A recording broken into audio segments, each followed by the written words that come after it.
এরকম তো আমরা যদি জাভাস্ক্রিপ্ট ফাইলকে আমাদের HTML এর সাথে কানেক্ট করতে চাই এবং জাভাস্ক্রিপ্ট প্র্যাকটিস করতে চাই, আমরা সেটা কীভাবে মোবাইলে করতে পারি এই জিনিসটাই একটা ওভারভিউ দেওয়ার জন্য মূলত এই ভিডিওটা করা।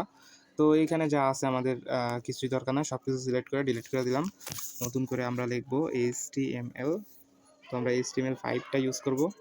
এর মধ্যে বডি আছে, এটা প্লে দিলে জাস্ট কিছুই শো করবে না, মেটা বডি যেটা এই যে এইখানে লেখা আছে এটাই শো করতেছে। আমরা এই মেটাটাকে দিলাম। আচ্ছা, এখানে আমরা জাভাস্ক্রিপ্ট ফাইল কানেক্ট করব and then JavaScript file connect করে সেটার রেজাল্টগুলো আউটপুটটা আমরা এই ব্রাউজারে গিয়া দেখব। আচ্ছা, এটা আমরা কীভাবে করতে পারি? তো আমরা এটার জন্য এখানে স্ক্রিপ্ট ট্যাগ লিখব, স্ক্রিপ্ট SRC। এখানে স্ক্রিপ্টের মধ্যে আমরা যদি এই ফাইলটা খুলি, এখানে game.js আছে। আমরা একটা নতুন ফাইল ক্রিয়েট করব, script.js script.js যে কোনো নাম দিয়ে খোলা যায়, .js এক্সটেনশন লাস্টে থাকতে হবে শুধু। ওকে, এখানে আমরা script.js এটা যদি চাপ দিই, জাস্ট / দিলেও হয়, /script.js। ওকে, আমরা এখানে script.jsটাই জাস্ট কনসোল লক করে দেখি,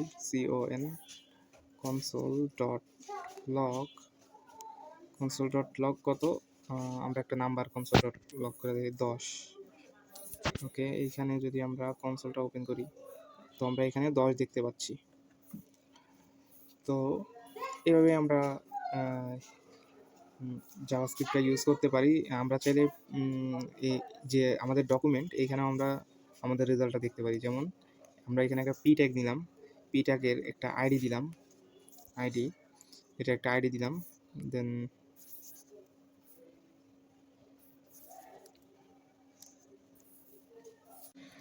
তো পি ট্যাগের একটা আইডি দিলাম। এখানে আইডি আমরা যে কোনো দিতে পারি, যে কোনো নাম দিতে পারি। দিলাম আমরা টেক্সট। তারপর আমরা স্ক্রিপ্ট ট্যাগে গেলাম। স্ক্রিপ্ট ট্যাগে যাওয়ার পর এখানে আমরা ওই পি ট্যাগটাকে ধরবো, document dot get element by ID,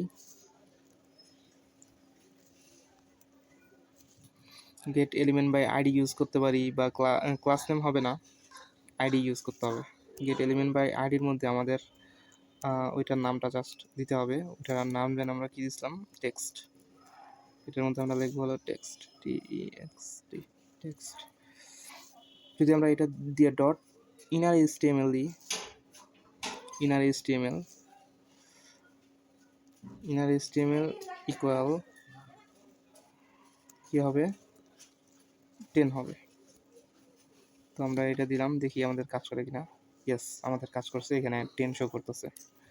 তো আমরা এখানে যদি 10 না দিয়ে যে কোনো একটা স্ট্রিংও দিই তাহলেও এটা শো করবে। যেমন আমরা একটা স্ট্রিং দিলাম, স্ট্রিং 10।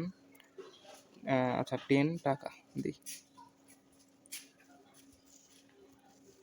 তো এই যে 10 টাকা এটা শো করতেছে এখানে। তো আমরা এইভাবে রেজাল্টগুলা এখানে দেখতে পারি। আচ্ছা,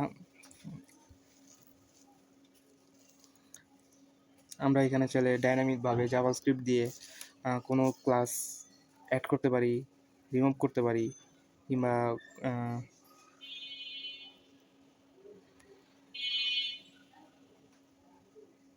বিভিন্ন ইন্টারাকশন আমরা চাইলে জাভাস্ক্রিপ্টের সাহায্যে ইজিলি করে ফেলতে পারি। ওকে, এই ভিডিওটা এই পর্যন্ত।